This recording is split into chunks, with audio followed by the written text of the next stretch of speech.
Bem-vindos. Nós hoje temos um tema interessante. Vou iniciar nossa live via Instagram. Nós começamos às 19, mas a gente já abre a nossa sala. Deixa eu chegar mais pertinho aqui. Dá para baixar um pouquinho a câmera? Aí. Então, boa noite a todos. Vamos aguardar só mais alguns minutinhos. Temos aqui do lado a Mariana, nossa... Fica também professora. Também não professora hoje. Também só Mariana, conversando sobre esse tema aqui. Bom, pessoal que está chegando na nossa live no Instagram, sejam todos bem-vindos. Aos pouquinhos a gente já vai iniciar. Falta aí um minutinho para o nosso horário principal. Que bom ter vocês. Hoje a gente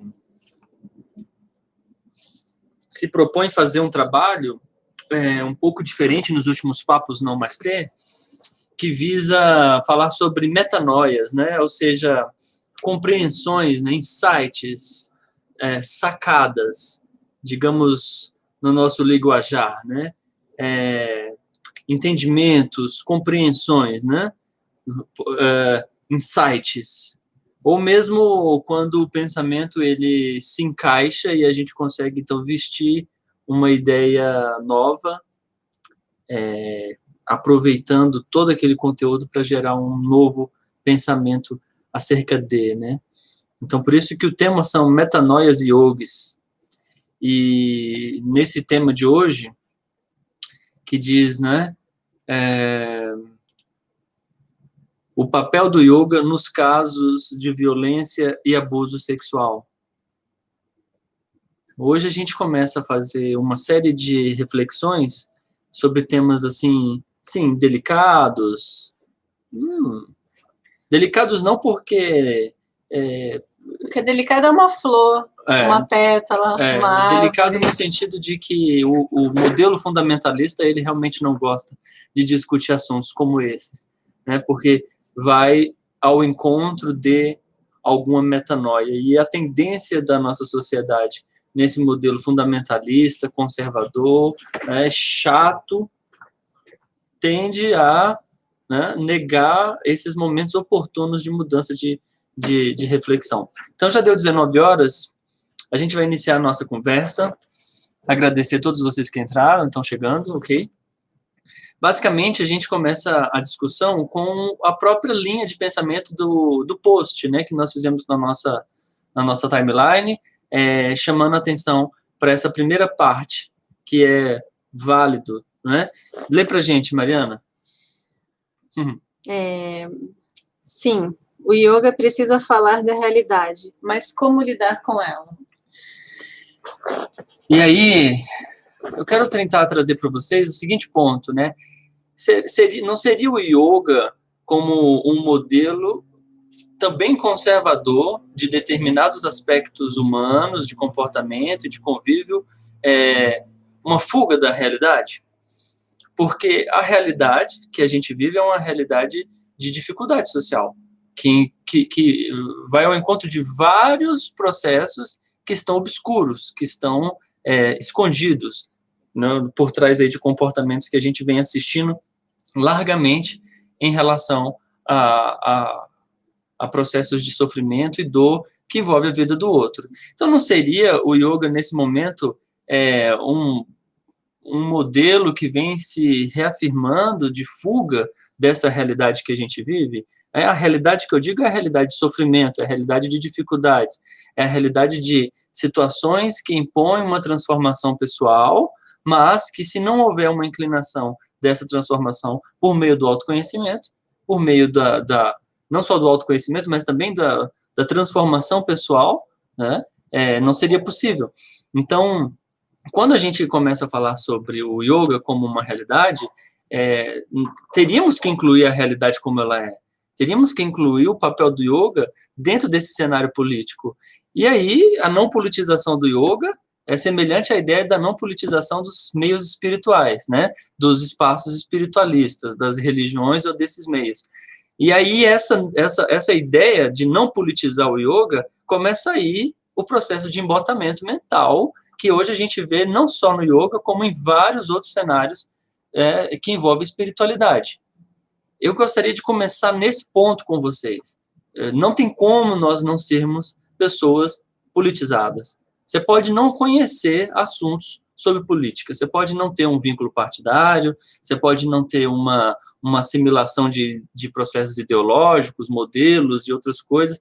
Inclusive, você pode ter dificuldades em falar deles, mas o que não dá é para você dizer que você não é uma pessoa política, né? Porque você tem opiniões, porque você impõe coisas dentro do seu relacionamento afetivo, você põe coisas para os seus relacionamentos com seus filhos, você tem pontos de vista, você tem exigências, você quer as coisas de tais jeitos, como, por exemplo, o atendimento no Detran, quando você vai lá pegar o seu documento do seu automóvel, quando você quer que o asfalto seja bom para você andar com o seu carro. Inclusive sobre o comportamento do seu próprio professor de yoga, sobre a escola que você pratica, inclusive dentro da nossa prática cotidiana, a gente se posiciona politicamente sim.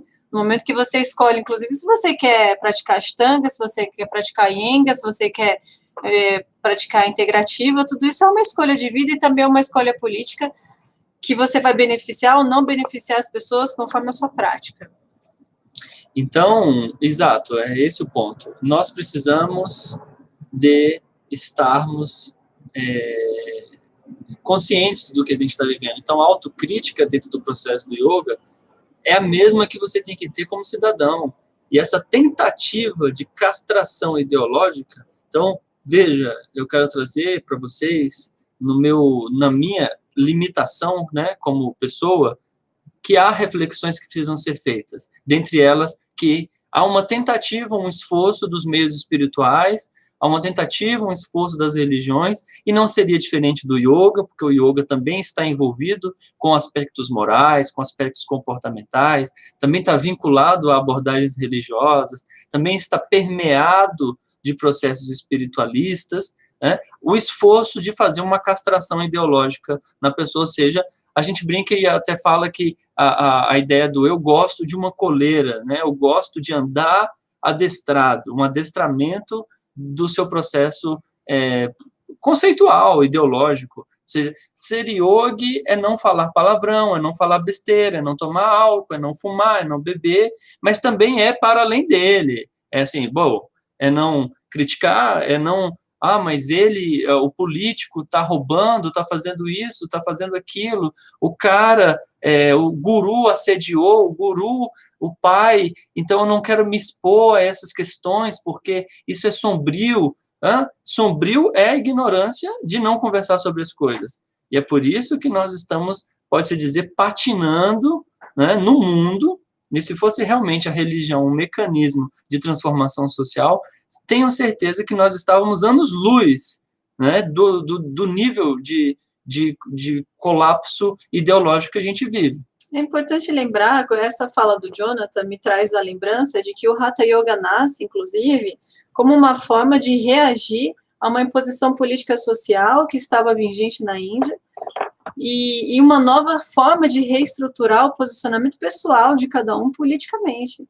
Então, assim, desassociar o yoga de um estado de entendimento político-social, é óbvio que a gente não fala isso nas formações e não se tem essa lucidez nas escrituras, porque, afinal de contas, as escrituras são absolutamente abstratas e mal a gente consegue entender o que está escrito nela, mas quando você avança no seu estudo e você faz a retomada histórica do contexto social, político, da época de nascimento de Hatha Yoga, a gente entende que isso nasceu de uma contracultura, de uma resistência, de uma ação. É isso que a gente está falando. E agora parece que há medo de um posicionamento social, há medo do professor de yoga não ser quem ele é, há medo de falar dos abusos sexuais que rolam nas aulas, há medo de falar, né, dos mestres, da decepção. Mas por que existe esse medo? Por que a gente não está falando sobre as coisas que acontecem? Por que é que a gente está ignorando a sociedade somática que a gente está vivendo? Por que é que foi imposto ao professor de yoga e ao praticante do yoga esse pensamento zen, esse pensamento frouxo, não frouxo no mau sentido pejorativo, mas um pensamento muito recolhido politicamente, socialmente? Por que é que quando a gente se torna professor de yoga, a gente tem que falar manso, né, e não se posicionar sobre vários assuntos? Quer dizer, eu acho que o que o Jonathan está querendo trazer é assim, somos seres pensantes, continuamos seres pensantes, políticos, apesar de estarmos no yoga. Isso não está imposto em nenhuma escritura. Inclusive, é justamente diferente do que está escrito na escritura. Isso está contrastando, se opondo ao nascimento do yoga, que é uma ação política. E aí, no nosso post, a gente fez algumas perguntas, né? Bom, a realidade, né, o mundo ordinário seria a fonte de sofrimento? Então, não seria hoje, tendência a esse não discutir, não seria aquela tendência mal compreendida, né? Porque, por essência, isso, no contexto antigo, tinha uma importância, que é a fuga da realidade. Não a fuga no sentido de fugir dela, né? No passado, isso tinha um caráter, bom, eu vou fazer um processo de internalização, de introspecção, para ganhar habilidades mentais, para reforçar uma série de técnicas. Então, eu vou me ausentar de um contexto de assédio perceptivo, né? Ou seja, o barulho da cidade, a agitação dos movimentos sociais e coisas assim. Então, eu vou ali, me internalizo dentro das meditações, enfim, de uma busca, mas eu retorno. Afinal, não tem como eu me ver separado dessa realidade. Então, será que não seria também aí uma distorção moderna, uma tentativa de olhar para o yoga e falar, bom, se isso existia, as pessoas faziam isso no passado porque todo mundo estava empazinado, com o saco cheio desse modelo social. A verdade é que, puramente, o yoga sempre foi um caminho de ascetismo, ou seja, de um processo de isolamento. Isso não quer dizer que isso é um esforço para que você se negue a não estar inserido socialmente, né? Digamos que nenhum yogi, dentro de um processo de ascetismo, no passado, se estivesse ali meditando, gostaria de que o outro viesse, empurrasse ele para o lado, né? Sai daqui, que eu vou meditar aqui nesse lugar que tu está sentado. Não, essa caverna aqui não é tua, não, é minha. Eu cheguei agora, se não tem nada, eu saio daqui. Não, nunca seria assim, porque existe um mínimo de sensatez nesse processo de entendimento sobre o que a gente está falando. Então, assim, tentar tirar do yoga esse peso, esse fardo de que ele se nega a viver socialmente, isso não é uma verdade, né? O esforço do ascetismo, na realidade, é um processo puramente de purificação, de polimento, de aperfeiçoamento de qualidades psicossomáticas, psíquicas, e inclusive de posturas, inclusive de habilidades mentais. Agora, digamos, veja só, mas e na prática? Pega o Ninkaroli Baba, pega yogis que estiveram inseridos no contexto aí da década de 70, 80, 90, eles eram extremamente políticos, extremamente inseridos, e não estavam isolados socialmente, vivendo na caverna. Sim, o próprio Shivananda. E outros tantos estavam comprometidos com uma liderança social. Ou seja, influenciando aquelas pessoas que elas se tornassem melhor, mas esse melhor não é melhor para que ela fique com menos cravo na pele, fazer limpeza facial. É melhor no sentido comportamental, ético, social. Essas pessoas se tornariam melhores para suas famílias, os homens para suas esposas, as esposas para os seus maridos, as esposas para suas esposas, os maridos para os seus maridos, os filhos para os pais para os filhos, e assim sucessivamente. Veja, nunca houve isso. Isso é uma tentativa, como eu brinquei aqui há pouco, né, uma castração ideológica, e que isso não tem nenhum fundamento, né, dentro da história do yoga. Bom, e aí a realidade é essa, né? Não tem como a gente fugir de uma sociedade que tem sofrimento. Então a gente precisa se inserir dentro dessa sociedade e fazer alguma coisa para, né, melhorá-la. Ou seja, eu digo aqui, né, a gente diz aqui, né, ou podemos admitir que a mudança que queremos ver no mundo começa em nós. Aqui eu só queria complementar. O Jonathan está agitado hoje, vocês estão vendo, né? Está aqui, ó, não. bombou. Tô com água. Eu queria inserir nesse contexto aqui só uma fala que, quando a gente fala também de atuação, eu vejo muitos posts, e eu mesma já tive essa opinião, essa posição, de que eu poderia estar falando de yoga.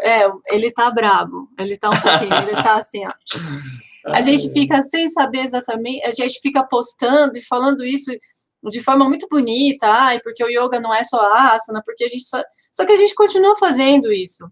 A gente não tá pulando o corguinho e entrando numa sala, por exemplo, de aula e gastando o nosso tempo, 10, 15 minutos, falando da filosofia yoga, falando das abstrações do yoga, falando das escrituras, falando de processos de limpezas mentais, psicossomáticas, falando de um corpo somático, aquele corpo que está estafado, de uma escolha de vida que você não suporta mais, ou por excesso de atividade, ou por excesso de alimentação, por excesso de, enfim, escolhas. A gente ainda se prende, a gente como professor de yoga, a dar asana, porque a gente também não sabe por onde começar a estudar, a gente não sabe como ter a coragem de cativar as pessoas numa ação de transformação social. E aí a gente se cala diante do desconhecido, diante da aprovação do outro para aquilo que a gente quer fazer, que é ter um posicionamento melhor, geral, coletivo. E a gente afrouxa as nossas amarras internas, né, com as nossas escolhas anteriores a sermos professores de yoga, e a gente enfrenta uma aula cheia de asana. Quer dizer, a gente tem medo de dar uma aula inteira de pranayama. A gente tem medo de dar uma aula inteira de mudras. A gente tem medo de falar de corpo psicossomático. Quer dizer, a gente está mesmo fazendo a transformação que a gente está falando nas redes sociais, que a gente gostaria de fazer. Yoga não é só asana. Você realmente está transformando a sua aula? Você realmente está clareando, desassociando, desamarrando o seu discurso e a sua fala de um sentimento de raiva, de um sentimento de reação impositiva? Como é que a gente está fazendo isso? Eu não sei. Pois é, Júlia, a gente também ia adorar essas aulas, mas existe uma estratificação de mercado. E, afinal de contas, o professor de yoga vive de um mercado que está absolutamente obcecado pelo asana. E aí a gente se sente amarrado. Só que é preciso que a gente reveja isso. É preciso que a gente adote uma nova estratégia de dar aula. E é disso que a gente tem falado nos cursos, é disso que a gente está querendo trazer nas lives. Não só trazer uma discussão, né, que está bem atualizada em função das temáticas dessa semana, mas eu acho que é uma discussão que a gente precisa avançar na ação. Então, a gente precisa, sim, falar de inclusão social, a gente precisa falar de racismo, a gente precisa falar de professores que são abusadores, a gente precisa falar de uma expansão de consciência, a gente precisa falar de outras coisas. E, sim, tira a sua obsessão, professor de yoga e o aluno praticante de yoga, do asana. Quer dizer, às vezes a gente dá uma aula mais parada, de mais interiorização, um processo mais de yin yoga, um yoga tibetano, e causa estranheza no corpo, porque as pessoas querem continuar naqueles seus próprios processos, né, de soltar aquela energia que ela nem sabe por onde está, como está chegando naquela situação. Entende? Eu não sei se eu estou falando demais, não, mas okay. Eu queria só ler aqui os comentários. Não, deixa para depois os comentários. Tá. Porque a gente tem um roteiro. Então, pessoal... Mas pode comentar aí, viu, gente? Comenta assim, a questão de lacrar, né, de fechar, de encerrar o assunto em... Isso que a Mari trouxe é muito válido em relação a colocar, né, as aulas de yoga, são 50, 60 minutos, está isolado ali, né? E a partir de, acabou. Antes de, nada, né? Então, só durante. Então, uma vez experimentado aqueles 50, 60 minutos, encerrou-se. Então, cadê o yoga fora do estúdio, fora do tapetinho, fora da videoaula? Cadê o yoga nesse espaço social? E aí que a gente está viajando, cara. Está todo mundo viajando. Porque nós também estamos viajando. Porque nós também estamos inserindo nesse meio. E você também tá. Então, cadê a autocrítica para você validar e falar, bom, peraí, eu posso refletir sobre isso, e quem sabe essas reticências são melhores que o ponto final. Então, o ponto final antes da aula e o ponto final depois da aula, lacra o yoga. E lacrar quer dizer, eu colei, fechei e está lacrado, ou seja, eu lacro uma carta, ninguém abre ela, só quem vai receber. Então, esse é um ponto que a gente precisa abrir. A aula de yoga, ela não precisa ficar, ela pode sair desse espaço de limitação de tempo, ou mesmo de limitação de assunto e tema, para entrar em abordagens que tragam reflexões. Porque a gente fala assim, vamos ensinar pranayama, né? Vamos ensinar asana, vamos... você é perfeito em sua essência.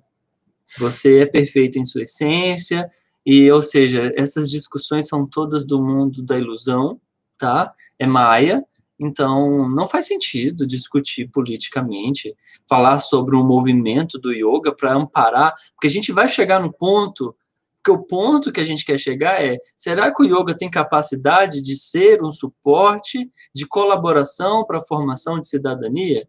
Será que o yoga poderia ser uma ferramenta de apoio para dar amparo para as famílias? Será que o yoga seria uma boa ferramenta para ajudar um pai a ter uma posição de gestação, para ter um compromisso familiar maior?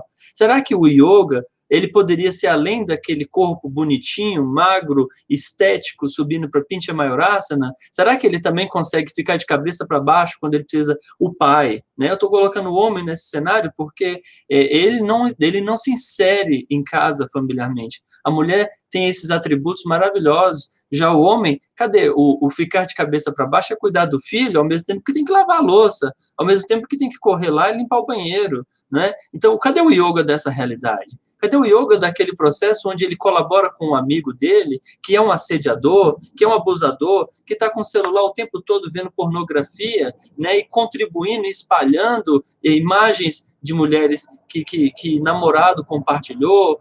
Porque o assédio, gente, o abuso, ele não começa só quando o cara está esfregando a mão na bunda de uma mulher na sala de aula. Ele também começa quando você está abrindo aí, indiscriminadamente, todas as imagens, vendo uma sexualidade, ou expondo, objetivando o corpo da mulher, né? E a gente precisa falar disso, porque esses espaços estão colapsados e esses homens estão doentes. Será que o yoga tem a capacidade de servir de apoio para dar saúde mental para as pessoas? Ou a gente é perfeito na nossa essência e não precisa de nada?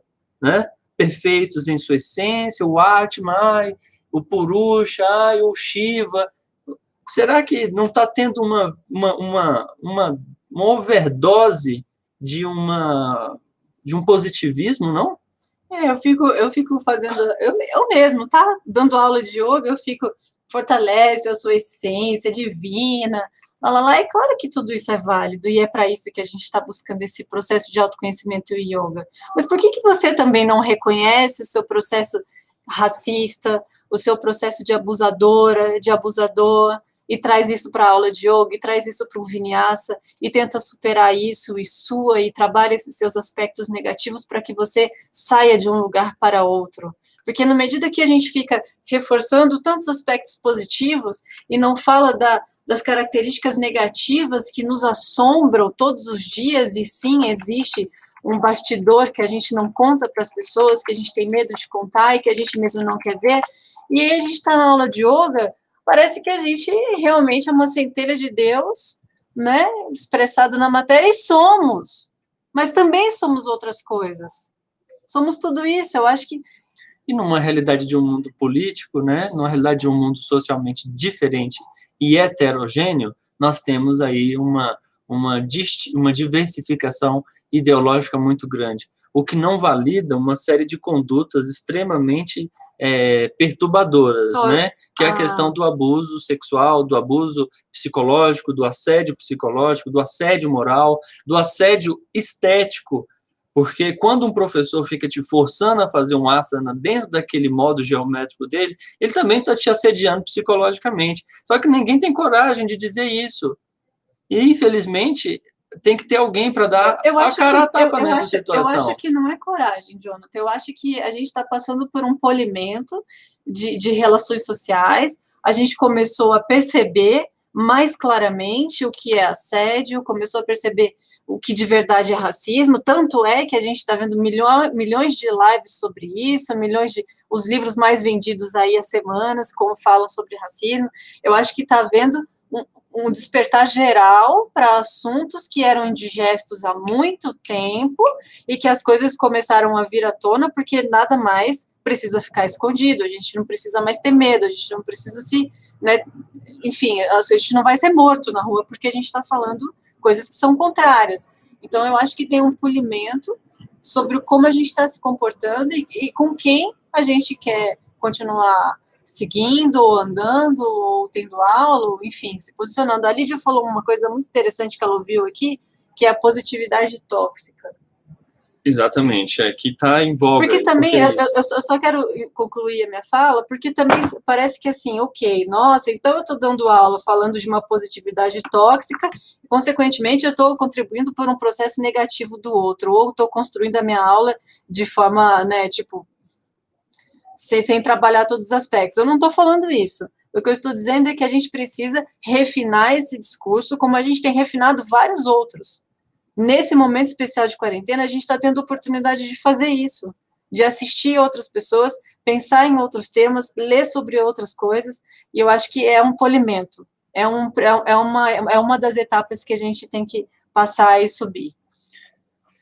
Então, continuando, né, nós falamos então sobre essa questão de admitir que somos nós as pessoas responsáveis pela mudança no mundo e que para que isso aconteça a gente precisa então empenhar, né, colocar esforço. Yoga é toda forma de esforço que eu faço para me tornar melhor e fazer com que o mundo seja melhor para os outros. Então, todo o planeta pratica yoga, todos os animais, todas as células vivas, todas as moléculas que estão no planeta praticam yoga e antes de você falar que eu estou viajando, pensa sobre a respeito da importância da teia da vida, porque todos os que estão vivos estão se esforçando para estarem vivos, né? Então, o yoga é toda forma de esforço, então eu preciso me esforçar, eu preciso me empenhar para conseguir conquistar esse espaço de autonomia mental, né? E para conseguir atuar socialmente e colaborar com a vida. Então, aí,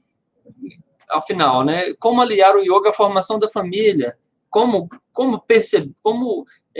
construir essa, descentralizar o yoga, né, desse foco, né, apenas do asana, ou de uma ideia de êxtase, ou uma ideia de transe, ou uma ideia de entrar em um estado alterado de consciência, ou apenas só experimentar a hiperconsciência, e aí viver desse modo. Como a gente pode construir um yoga que vá para a sua casa, que esteja aliado à formação de um caráter social, de uma pessoa que participa, né, desse ciclo social de construção, um ciclo de profunda dependência, né? O pão que você compra na padaria, né? As relações que estão em torno dessa relação de compra e todo o contexto da teia desse processo. Então, como parar de objetivar o yoga como uma prática apenas física né, uma prática de busca espiritual sem compromisso social e incluir ele na colaboração de uma cidadania. Como a gente pode permitir que uma ferramenta tão interessante, que tem um contexto moral, né, quando a gente pega o Yoga de Patanjali, tem um contexto moral dos yamas, dos niyamas, a ética yoga, né, que uma vez levada a sério, se estivéssemos utilizando ela como uma referência de uma constituição, né, política, jurídica no mundo, o mundo estaria com certeza em vias de uma evolução muito melhor, né? Por quê? Porque nós estamos falando desde do não roubar, do não agredir, do não machucar, né? Em estudar, né? Em se esforçar, em se disciplinar, em de buscar coisas que permita que você se tornando melhor, os outros estejam ao seu redor também, te orbitando, também vão estar melhor, e assim sucessivamente. Então, não tem como. O yoga é uma ferramenta de cidadania maravilhosa. Ele pode permear os espaços políticos, ele pode permear os espaços filosóficos, ele pode permear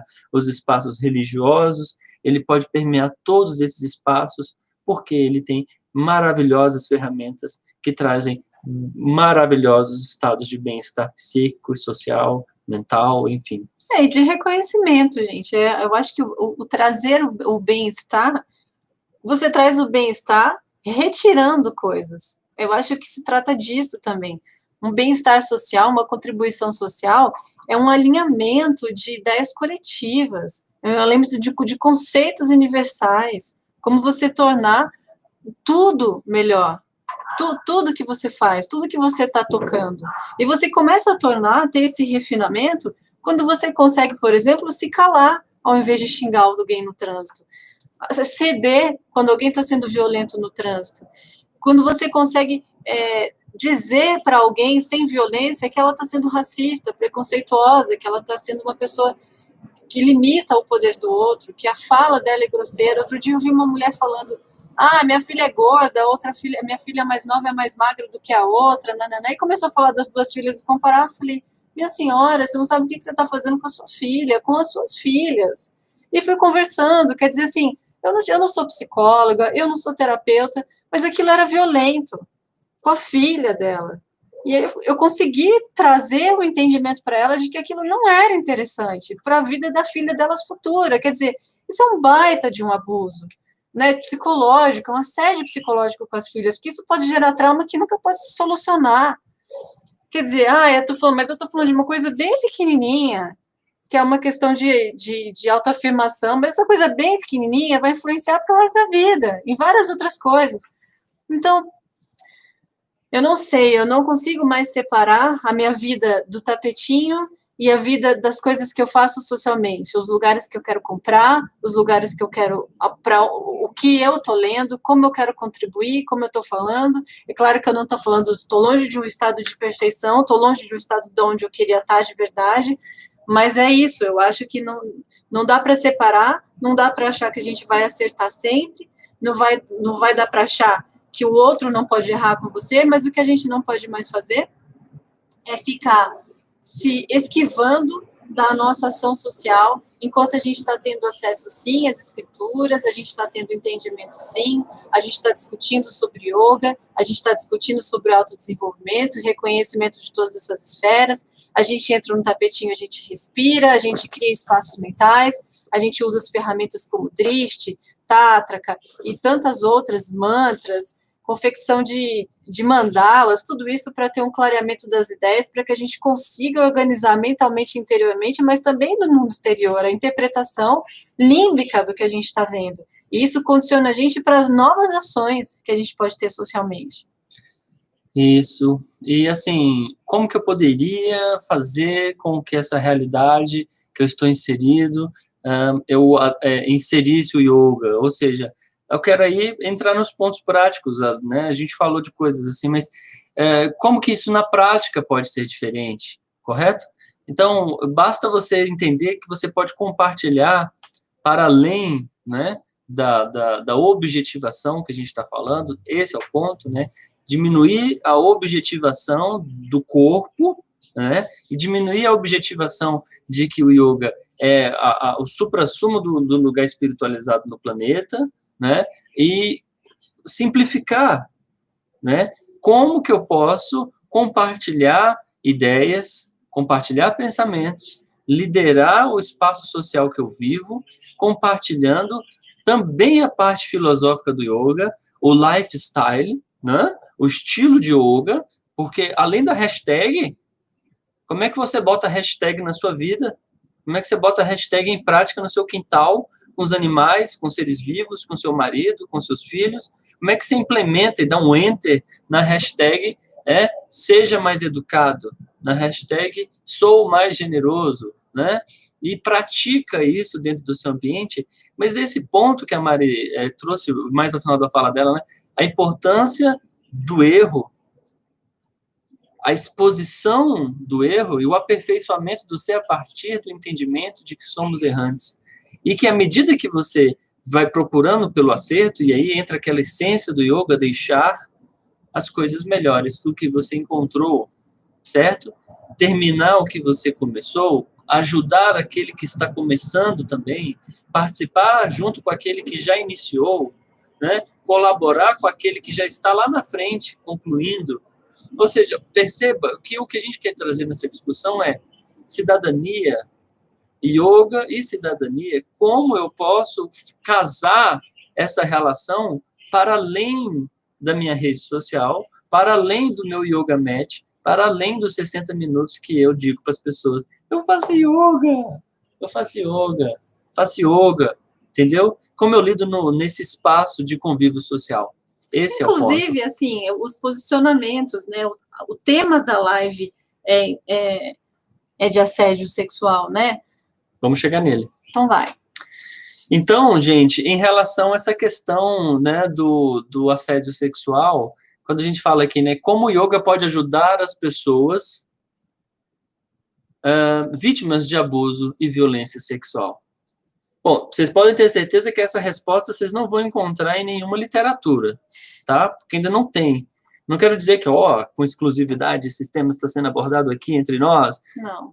Acorda, porque a gente é bem pequeno, todos nós somos pequenos. O que é grande é a humanidade, tá entendendo? Então, veja só, como a gente pode colaborar para ajudar as pessoas vítimas de abuso e de violência sexual. Então, para além de querer discutir questões que envolvam psicologia, sim ou não, certo ou errado, faz ou não faz, desfaz ou faz, nós não estamos aqui para entrar nesse espaço de questionamento. A verdade é que todas as pessoas que passaram por esse tipo de situação são pessoas extremamente sofridas. E isso inclui eu, Mariana, todas as pessoas que estão ao seu redor. Porque o assédio sexual, a violência sexual, ela tem um fundo de perturbação imensa. E não é uma perturbação, tem um espírito aqui. Tem alguém aqui me perturbando, é um obsessor. Não, essa perturbação, ela faz parte de um cenário onde o corpo foi canonizado, o corpo foi polido por um comportamento social onde o corpo é inviolável, não que ele seja ou devesse ser violável. Quero dizer que, uma vez que um corpo canonizado, colocado dentro de uma estrutura de tamanha complexidade pelos idealistas, né, pelos fundamentalistas e conservadores desse processo religioso, falar do corpo é um grande problema. E é devido a isso que muitos desses abusadores conseguem fazer isso na surdina, escondidos, e manipulam a mentalidade dessas pessoas a ponto delas não falarem, delas não terem empoderamento para falar a respeito, porque elas estão, a partir do momento de assédio, elas estão vistas até pela própria igreja e em muitas linhas religiosas. Não, nem é só a igreja, pelo próprio grupinho ali. Pelo próprio grupinho. Nossa, a pessoa foi abusada, em vez de acolher a pessoa, diaboliza ela. Não, e acho que duvida. Então, assim, isso que o Jonathan está falando é muito importante. Uma pessoa que é assediada dentro do yoga, e eu estou falando, a gente está falando de um contexto mais desses mestres, né? Todos eles que têm sido denunciados, Patabi Joyce, o da Kundalini, tantos outros. Tantos outros, enfim. Bikram, não precisa lembrar tanto, mas tá claro. Mas todos eles, assim, eu ouvi pessoas dizendo, as mulheres que foram abusadas gostaram, porque elas se sentiram próximas do mestre, porque elas estavam sendo reconhecidas de alguma forma, tipo, tiveram alguma exposição, se sentiram privilegiadas de alguma forma por isso. Gente, isso não é verdade. Elas não sabem que elas estão sendo abusadas, elas não têm reconhecimento, elas têm uma dependência psicológica muito grande dessas pessoas.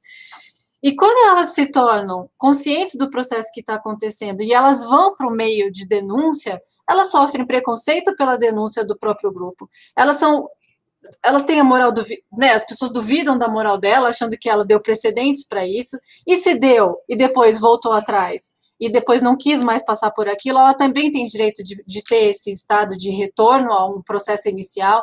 Quer dizer, são tantas frentes, e as pessoas validarem processos como esse, não quererem falar, veio o terrorismo psicológico, não quererem falar, achar que, enfim, termina aí, sim, Jonathan. E aí, pessoal, esse tema mexe um pouco comigo. Esse tema é muito delicado, mas veja, o ponto de transformação está em a gente reconhecer a importância do yoga como ferramenta de afrouxamento, né, descontração de toda essa loucura que eu falei há pouco, chamei de corpo canonizado, é uma sacralização distorcida do corpo, né? Essa castração ideológica que o corpo também recebe.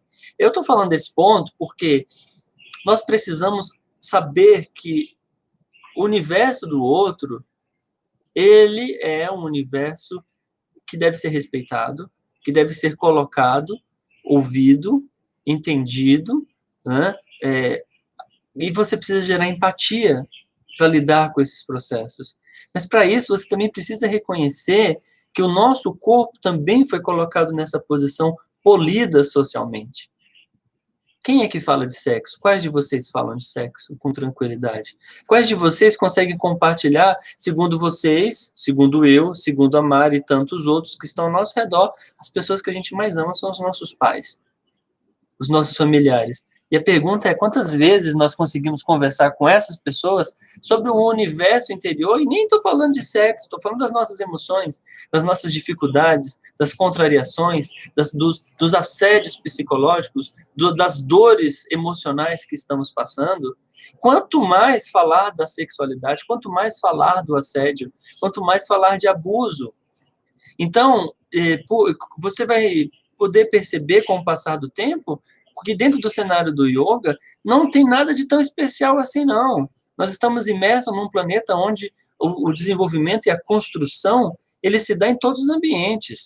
Consequentemente, também vai se dar ali as situações de erro, as situações de distorção, as situações de desequilíbrio e de desarmonia. Não é porque o ambiente do yoga está repleto de mantras e mandalas e yantras e códigos, né? Há também escondido ali as questões do autoritarismo, a questão que envolve, né, na maior parte das vezes, e aí não tem como, infelizmente, a gente acaba generalizando que é um comportamento de acentuado número de homens, né, por detrás de tudo isso, utilizando da sua autoridade para manipular essas pessoas, né? Como existem casos desde de nomes diversos famosos, então assista o documentário no Netflix, né, o Bikram, para que você possa entender a dimensão do que a gente está falando, porque ali nós temos ali o especialista, né, mas existe ali o estagiário, né? Existe o graduando, existe aquele que está começando e que está se aproveitando, e não é porque está dentro do yoga que essas coisas ficariam isentas, não é? Como já aconteceu nos meios religiosos, na Igreja Católica, nos centros espíritas. Gente, esse é o ponto. Para o yoga entrar dentro desse espaço e se construir um pouco, um pouco mais ativista, nós precisamos abrir o diálogo e, em especial, ter amorosidade, acolhimento, empatia para com as pessoas que estão e que estiveram, né, dentro desse cenário. E aí entra todas as qualidades propostas nos yamas e nos niyamas, né? Desde a não violência a lá na frente, né? A capacidade, inclusive, de jejuar, ser brahmacharya, né? De conter a sua vontade, inclusive, de falar da vida dessa pessoa para uma outra, né? Onde essa pessoa abre para você uma situação de exposição e aí você, numa oportunidade, usa disso e compartilha, digamos, isso para uma outra pessoa, quebrando aquele processo não de deixar secreto, porque não é essa a ideia também, mas de respeitar, né, a história daquela pessoa, a exposição que aquela pessoa tem, e o quanto, para muitas dessas pessoas, é sofrido falar desse assunto. É difícil reportar esse assunto, ouvir uma outra pessoa vir e perguntar sobre esse assunto. Tá me entendendo o que eu estou dizendo, gente? Ou seja, como é uma situação assim, existem mecanismos, né? Então, a sociedade está se preparando cada vez mais para conseguir punir essas pessoas, né? Esses abusadores, esses assediadores, né? Essas pessoas que, de algum modo, prejudicam o desenvolvimento das outras. Então, você percebe que o seu papel dentro de um contexto social é de apoio, é de amorosidade, é de escuta, de empatia, E aí, sim, vai ter momentos onde você vai ter que aconselhar para a pessoa, olha, o ideal é que você procure a justiça, o ideal é que você faça uma denúncia, o ideal é que você esteja caminhando, porque existe amparo, eu vou com você, eu posso te dar apoio, eu estou ao seu lado, eu acredito no que você está dizendo, eu concordo com você que isso não deve continuar, seja com a sua vizinha, com o seu filho, com a sua mãe, seja com quem quer que seja, eu estou ali, né? Então, é um processo colaborativo, não é um processo de selamento, de isolamento. Olha, não conta isso para ninguém não, hein? Não vá falar isso para ninguém não, porque não vou falar, né? Não pode falar palavrão, mas é o seguinte, isso é uma loucura, cara, isso é uma tolice. A gente evoluiu muito já juridicamente e no sentido de legislação. Está na hora da gente dar apoio para as pessoas e colaborar com elas para que elas encontrem, porque a maior parte desses processos, gente, só se libera quando a pessoa fala. Ela precisa compartilhar, ela precisa expor isso, porque isso angustia, isso perturba. E, mais especial, quando você não expõe uma situação dessa, você está dando espaço para que o assediador, o abusador, continue fazendo, tá entendendo? Porque lá, voltando ao ponto onde há uma castração ideológica, não se pode falar, não se pode expor isso. Ou seja, dá força, dá entusiasmo, empoderar a pessoa para que ela lidere essa transformação e para que ela consiga suportar a exposição de ter que colocar isso publicamente.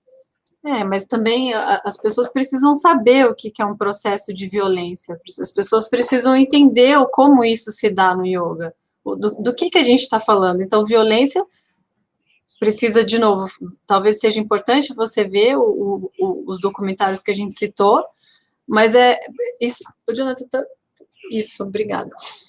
Precisa saber que, assim, o toque que te derruba de uma postura, ele é violento.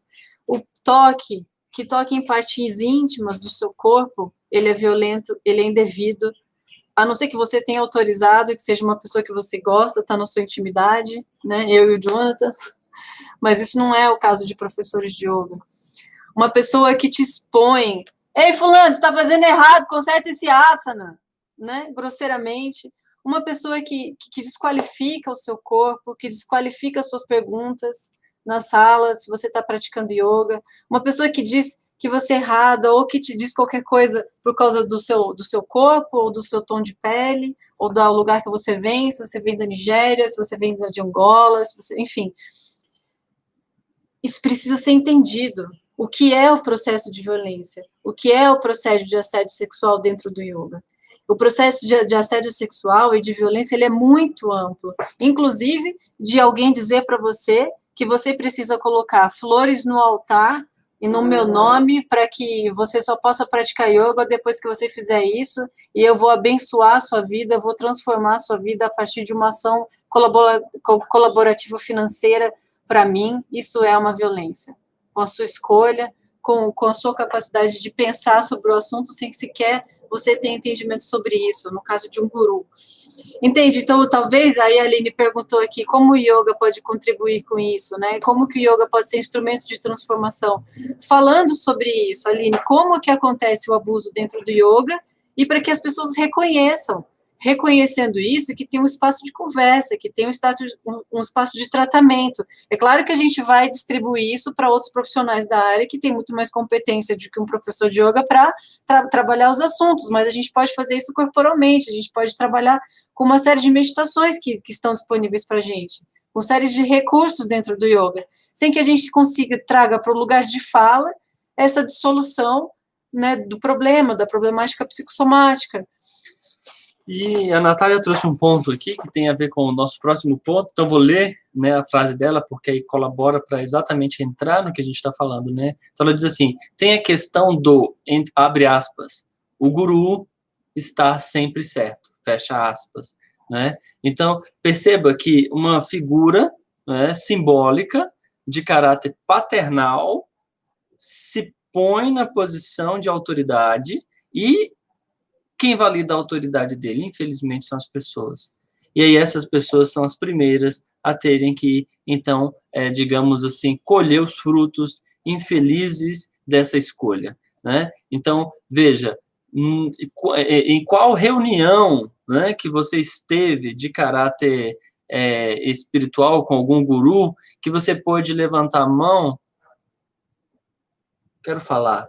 Não se fala em satsangas, não se fala nesses espaços. Quem fala é o guru, é a autoridade do guru, né? Então você também não percebe um modelo colaborativo, você não percebe uma sanga, né? Um lugar de troca, né? Então é sempre a autoridade. Então, e essa figura, né? Essa figura está sempre numa posição de eu entro e saio, né? Eu entro, dou a palestra e saio da palestra e desapareço. Parece que ele é mágico. Inclusive, ele tem poderes. Aí as pessoas falam, como é que ele sai tão rápido? Ele deve se teletransportar, né?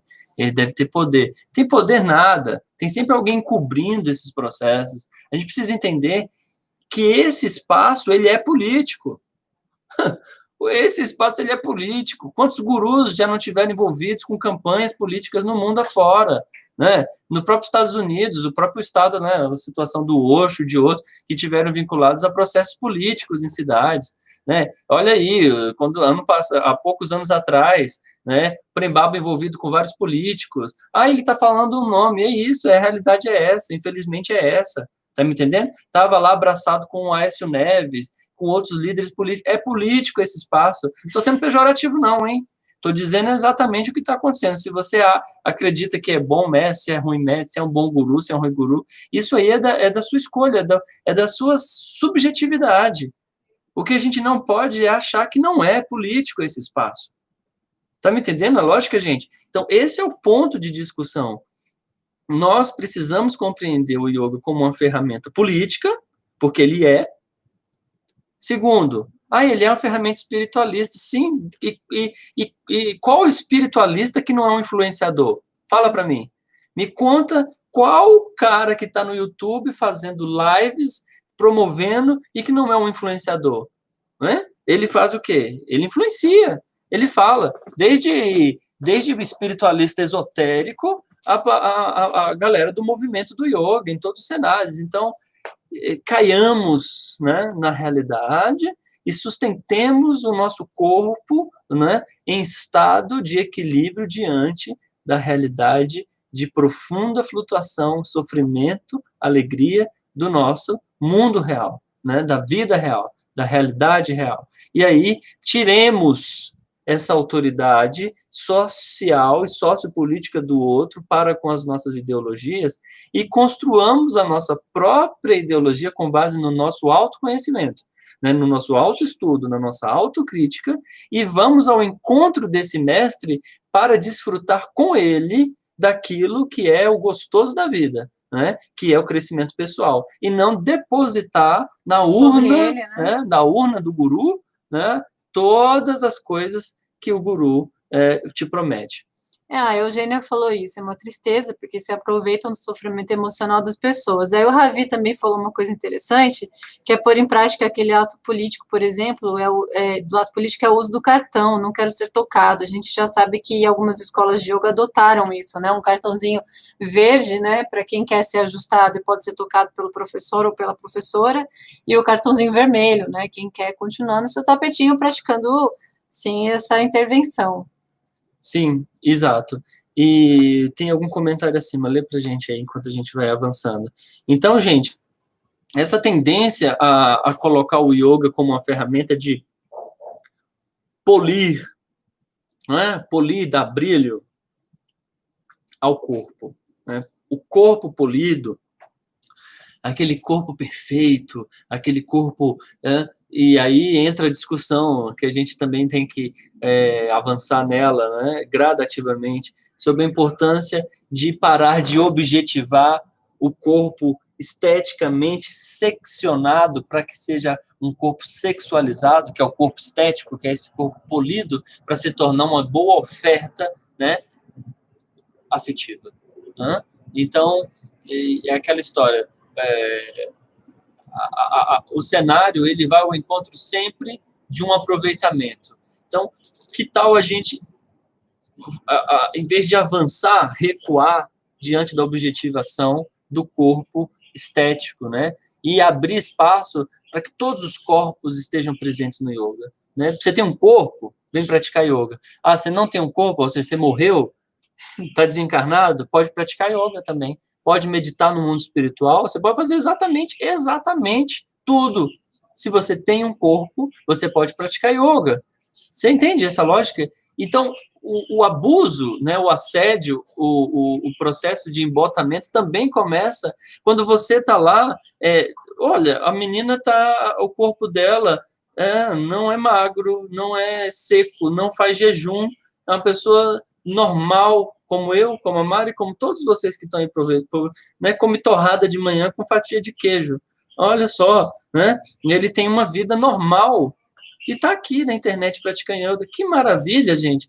Que coisa incrível! Ele está usando só sunga. Que maravilha! Ela está de biquíni. Que maravilha! Ela está nua. Que maravilha! Ele está nu. Que maravilha! Não está me entendendo? Sair da ideia de que bota uma coleira, caminha dentro do yoga adestrado. Tá me entendendo a lógica? Eu vou andar dentro do yoga assim, ó. É desse jeito que é yoga. É com uma roupa alaranjada, um japamala no pescoço, tá entendendo? E falando de Vedanta, e falando de Tantra, porque é bonito falar. Tá? E essa pessoa no mundo real? E essa pessoa no contexto real? Não estou dizendo que não é para validar esse tipo de comportamento. Ele é preconceituoso com quem usa laranjado. Ele é preconceituoso com quem usa japamala. Para de viajar. Eu estou querendo dizer exatamente que se você estereotipica, é isso? Estereotipifica o corpo no yoga, você faz uma grande cagada. Tá me entendendo? Não existe isso. Nascemos nus e já praticamos yoga desde o dia que a gente nasceu. O grande samadhi é ter nascido e estar vivo. A grande oportunidade de transe e êxtase para o espírito é ter a oportunidade encarnatória. É estar aqui e ter reencarnado. Isso é que torna lindo o processo. E a partir dali, tudo que você fizer, se você fizer o seu melhor o tempo todo, e se você errar muito, você está fazendo yoga. Tá me entendendo a lógica? Então, agora, se você maltrata o outro, se você rouba o outro, esse é o seu melhor, te garanto que isso não é yoga. Tá me entendendo? Se você subjuga, se você tira a liberdade do outro de fazer escolhas por si mesmo, de errar no asana, de fazer um trikonasana com o ombro para dentro, você tá fazendo alguma coisa aí perigosa, hein? Não é verdade? Bom, gente, tá acabando, hein? Tá dando 57 minutos. Se vocês quiserem contribuir mais... A gente vai fazer o segundo episódio. A gente começou meio bravo a live aqui, mas espero que tenha ficado claro. Esse é um assunto bastante incômodo, porque realmente as pessoas gostam muito pouco de falar sobre essas coisas, e saber como lidar com isso eu acho que é um trabalho coletivo. E aí, de novo, voltando para a Aline, né, Proença, que perguntou como que o yoga funciona para essas situações. Empoderamento de liderança, Aline. Empoderamento de liderança, autoconhecimento e distribuição livre de tudo aquilo que faz o outro se tornar também melhor, capaz. Yoga é kaivalya, é liberdade sobre si mesmo, é liberdade sobre os seus próprios destemperos, sobre a sua trevosidade, a sua natureza de inércia, sabe? A sua acomodação diante. Isso é yoga. Então, kaivalya é você olhar para si mesmo e encontrar o seu estado de samadhi que já está aí. Sim, aí o yoga está certo, esse estado já está aí. E é nesse estado que a gente quer ir, para proporcionar o quê? Um espaço agradável, sabe? Um espaço fértil para que os outros que estão ao nosso redor desfrutem também disso. E aí eu só queria pontuar, eu adoro as falas do Jonathan, mas eu queria colocar em pontos práticos, assim, né, como evitar e como trazer o yoga para essa pauta. O Yoga Alliance, né, o internacional, tem uma série de indicações. Eles se juntaram ao movimento Black Lives Matter, e aí eles listaram uma série de livros na página inicial deles, relacionados ao ativismo social com relação à questão, né, da discriminação racial. Muito legal, dá para ver, eles fizeram um trabalho incrível. O Yoga International, que é aquele site de professores de aulas, enfim, tem bastante coisa também sobre essa questão, mais pontualmente sobre a questão racial. Eu acho que essa construção... então, primeiro, eu acho que é um ponto fundamental a leitura e o conhecimento das temáticas, falar sobre os abusos, o que são, como se dão, como se procedem, como as pessoas podem lidar com isso, abrindo espaços dentro das salas de aula, saírem desse espaço de obsessão do corpo e entrarem em outros assuntos pertinentes ao yoga. E eu vou ter que encerrar a live, porque a gente tem 40 minutos. 40 segundos. Na próxima quarta-feira, a gente continua essa discussão na segunda parte, tá? A gente convida vocês para a gente continuar. Mandem um WhatsApp. E aí agora foi uma abertura de sensibilização. Na próxima quarta, a gente traz elementos pertinentes à prática de tudo isso. É sempre um prazer estar com vocês nessa troca do Papo Namastê. E super satisfação em ter vocês. Obrigado. Eu queria dar um beijo aqui para a pessoa que veio de Angola assistir a nossa live. Obrigada por essa participação maravilhosa. Namastê. Namastê, galera. Tive que desligar antes, porque... para não perder o vídeo. Ótimo. Quem está no YouTube com a gente, obrigado pela participação. Que bom ter vocês. Foi muito bom. Satisfação grande. Manda no WhatsApp para a gente comentários, comenta aí embaixo no vídeo. Se tiverem colaborações, podem mandar para a gente para a gente trazer no nosso próximo encontro. Tchau, tchau. Namastê.